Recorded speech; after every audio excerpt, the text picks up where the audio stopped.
I want you to know something, that each year at Yom Kippur, when I get up to read this portion, it's very difficult for me, because even in the Jewish writings, they don't always say the reason for the Kol Nidre.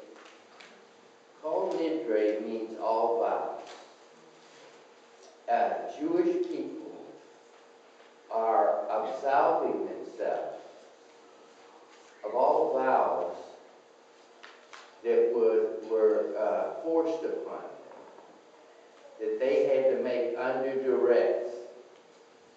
And if anyone has ever read history of the Catholic Inquisition and what happened to Jews in the name of Jesus that was hardly in keeping with what the New Testament tells us about the love of Jesus.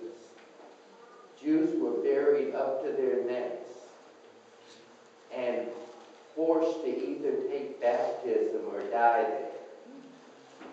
And that was in Spain, the Spanish Inquisition. And it's so contrary to what the New Testament speaks about as far as faith. Faith is never forced on people. And faith, as the scriptures reveal it, is supposed to engender love. Each thing we do, when we hold forth the good news, it's called the good news, not the bad news. It's supposed to come from a heart of love. And forcing people to believe something and to confess something that they don't feel in their hearts is hardly what God ever intended. Faith is voluntary, and it's not forced. And this is explaining what happened. And we do not identify with that. We do identify with love and extending our love in the name of the Messiah to all around, Jew and Gentile alike. You can follow on the first page, Kol Nidre. It has been suggested that the Kol Nidre prayer was composed by Jews in Spain in the days of King Ricard, 56 through 601, after his persecution of his Jewish subjects. He ordered their conversion to Catholicism, and they had to comply with these measures against their conscience and will. With the advent of Yom Kippur, when they assembled clandestinely to offer up their prayers to God, the oldest among them would rise to declare that the oaths and vows which they had made were null and void, for they had been made under duress.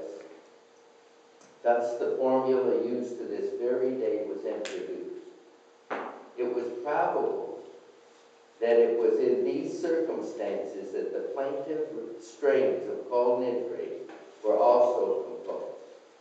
Later the custom spread to many neighboring lands, probably through migrating Marranos, Jews who had been forced through penalty of death to accept Christianity.